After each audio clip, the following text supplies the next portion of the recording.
Gaddi Oromoo intiqqaattillee malee guyyaatti nama lama sadiirree taati malee achiiti utuu Oromoon hin du'in ooleen beeku. Erga kamii erga waggaa 6-7dha. Oromoonis dhugaa dubbachuuf yenna mallassana irra caalaa walii galtee qaba, irra caalaa wal mararfata, irra caalaa waliif dhaabbata, irra caalaa waliif boo'a, waliif oo'a malee Oromoon amma inni Shawaa gaafa du'u isa Wallaggaa kolfaa, inni Wallaggaa gaafa du'u isa Shawaa kolfaa, inni Arsii gaafa du'u isa Baalee kolfaa, inni Harargee gaafa du'u isa Arsii kolfa. Oromoon amma akkasi. Oromoon erga wal quba dhabdee waggaa 6-7 ol lakkoofsiftee jirti. Mee amma dhugaa rabbii dubbachuuf biyya funyaan akkas jedhanii katamaa keessa funyaan qabatanii adeemanii Finfinnee waggaa 1-2 gidduutti ababaa ishee reefu ol ba'uuf jettu fakkeessitanii jirtanii kun dhugaadha, soba miti. Finfinneen sin bareechitanii kuni Finfinnee ma keessa warra jiraatanii, warruma qarshii qabanii, warruma humna qabanii qofatu Finfinnee keessa nagaan bahee nagaan agaluufi malee waan biraa bu'aan sanatti hin argamu. Sinii galee inni haadha isaaf inni qarshii qabu, inni birrii qabu gaxariidha haadha isaa abbaa isaa waamee Finfinneetti mana ijaaree hatees eessaas fidee maatii isaa Finfinnee keessa jiraachifata. Magaalota nagaa ta'anii keessa jiraachifata. Kan daangaa irratti dhumu gabaree, haadha Oromoo, abbaa Oromoo, jaarsa Oromoo, jaartii Oromoo, xinnaa Oromootu halkanii guyyaa duguugama.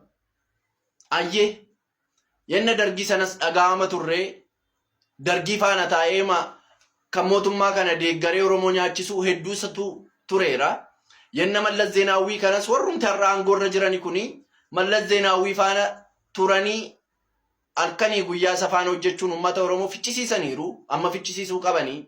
Ammas ammaa kana hin ta'in iyyuu malee yenna sana warri turanii har'a immoo aangoo fudhatanii danuu nuti Oromoodha, ijoollee Oromoodha ofiin jechaa daangaa Oromoo eegsisuu dhabuun dhugaa waaqa jiraataati homaa jechuu hin dandeenyu. Warri kaleessa hin gaddaa sin komachuu koo miti. Eeyyee mootummaa keessani mootummaan amma jiru. Yoo nagaa hojjete dhugaadha mootummaa keenya. Yoo daangaa keenya nuu kabachiise eeyyee dhugaadha mootummaa keenya. Warri hin gadda suura ka'aa ooltanii eeyyee obbolaan keenya nu faana qabsaa'aa turtani, nu faana lafa dhiitaa turtani, Jawaar Ahmed jala fiigaa turtani, marroo goota kojechaa turtani. Sirriidhaarras Abiyyis Shimallisis ilma Oromooti. Mee ani waa tokkon sin gaafadha. Deemtanii loliinaa daangaas eegna eegsifatiinaa. Mootummaa keessan suura faana ka'aa ooltani kana walga'iima wayii sin barbaannee tettanii waamtanii teessanii akkamiin daangaa Oromiyaa eegsifachuu dandeenya? Makkalaakayaan akkamiin daangaa Oromoo hunda eeguu danda'a? Achi Amaaraan tokko intala tokko du'e. Sababa intala tokkotti nama meeqa takka du'e argitanii jirtan? Nama 30 wayii olitti du'e. Nama tokkoon isaanii suni Oromoo 36-7 oliin lakkaa'ama akka jechuuti. Mee isiniin sin gaafadha warra suura ka'aa ooltanii, warra mootummaa keenya jettanii, warra miidiyaa mataa keessanii dhaabbattanii waa'ee Oromoo irraa guyyaa guyyaan waa'ee gammachuu Oromoo, waa'ee irreecha Oromoo, waa'ee uffannaa Oromoo kan isiniin nutti himtanii isa Finfinneen bareedee Finfinnee keessa akkasitti adii uffatee adii nyaachaa birrii facaasaa gara mana isaatti galu. Hiyyeessi irreecha deemee sin jiru. Eessatti irreeffata? Qarshii maaliin biyya isaatii ka'ee gara Finfinnee dhufu? Sinoo qarshii qabduuti. Maal hojii amma dharraa waaqa lafaa gadi teessanii mootummaa keessan suura faana kaatanii kana Dooktar Abiyyiinis si barbaanne jettanii teessistanii uummanni keenya nu harkatti dhumaa jira. Akkamiin daangaa Oromiyaa kana eegsifannaa? Oromoo wal quba qabaachaa hin jiru. Sababni keessa yeroo hundumaa adda bilisummaa Oromoodha. Uummata Oromoo biratti adda bilisummaa Oromoo kanas yoo araaramtanii tokko taatanii uummata kanaaf nagaan buusne har'as boorus Oromoon dhumuunsaa hin oolu. Sinii galee ijoolleen adda bilisummaa Oromoo keessaa nagaadhaan galteerree har'a sheekaan horii maalitti laattanii eddee isheen jijjiirtu hin beeknu. Inni kaan mana hidhaa jira. Ani Oromoon kun maaluma balleesse Oromoo kun? Isiniin dhiiga isaa dhangalaasee ijoollee isaa ittiin lubbuudhaa dhabee yoo silxaanatti isin fide malee Oromoon maal sin godhe? Adaraa mootummoonni ammarra jirtan. Maal ta'a amma yoo boqote uummanni keenya? ba'aa sagalee ta'a dafee sagalee ta'uu dhabuu koof dhiifama naa godhaa. Yeroo hundumaa namaaf hin guutuufidha malee uummata Oromoo irraa yennaa dhukkubbiin Oromoo eessaayyuu dhukkubsatu ani laphee kun na dhukkubsata. Kanaafiyyuu warri miidiyaa qabdanis warri biyya keessa jirtanis haga yoomitti sodaan kun ba'aa dubbadhaa.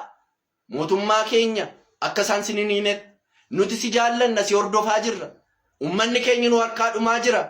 Akkamiin daangaa keenya kana ofii keenyaayyuu humna wayii uummanni akkamiin eegsisuu dandeenya yoo isinitti hojiin magaalaa bareechuun magaalaa kuuluun isinitti baay'ate.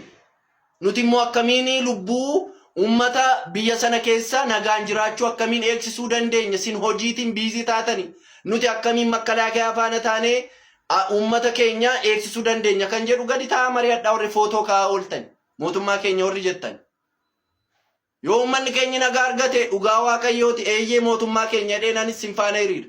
Oromoomti tokkon du'iin malee ani silxaanarra ilma haadha konnaa ba'a ilma abbaa konnaa ba'a miti. Oromoomatin du'iin malee dhugaa waaqa jiraataani sinfaana harka kool kaaseen dhiifama sin gaafadhee na sin balleessitanillee sinfaana hiriiraa mee uummata keenyaaf nagaa kennaa lafa nagaa naa oolaa warri isinitti tole sheer godhaa viidiyoo kana nama hedduu bira akka ga'uuf. Hai Oromoo. Keenya kuni maali garuu yaalammii koo yommuu sii dabartisi tokko nyaateeti quufee bula tokko garuu hagabuu bula tokko reeffisaa bakkuma argetti akka shunkurtii dhangala'aa deema. Dhugaa dubbachuudha fi wanti dheengadda ta'e waan baay'ee nama gaddisiisu. Yeroo tokkotti namni 27 bakka tokkotti dhumuun isaa hedduu nama gaddisiisa laphee nama cabsa.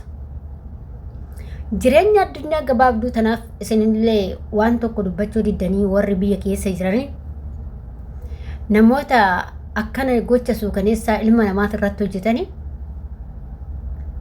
isaaf jedhanii haadha hiyyeessaa abbaa hiyyeessaa daa'imman manguddoota ajjeesan hedduu laphee nama cabsa. Kana caalaa akkuma haaceen jedhisan kana arguu caalaa wanti nama jibbisiisu maaltu jira. Bara bilisoomte bara mootummaan keenya Oromootu aangoo qabatee jira yoo jedhanii bara kana keessatti immoo Oromoon irraa mirga dhala namaa dhabee mirga lubbuu tanaan jiraachuu dhabu nama gaddisiisa. Yaa mootummaan nana yaa abiyyii keenya maaloo lubbuu namaa tana akka isheen hin baane nu taasisi. Har'a lubbuu iyyoossotaa namoota gisee tokkicha dhagaan kan isinitti hin dhaga'amu akkamitti dassin jedha isinitti hin dhaga'amu. Yeroo tokkicha irratti kana yoo agartanii akkamiin ceestanii bultan akkamiin nyaattanii dhugdan. Maaloo waaqayyo isiniin gaafataa bir adaraa keessa yaa mootummaan nana mee ati nuu sirreessi.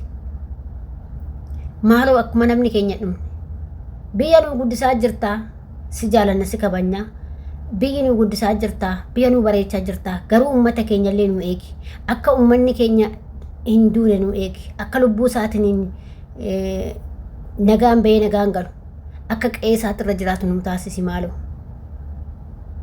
yaa mootummaan nana sitti iyyannaa barra ati mootummaa keenya jenneen har'a yoo uummanni kun akkatti dhumu hedduu nama gaddisiisa. Biyyuma san himachuu iyyuu nu jibbisiisaa jira.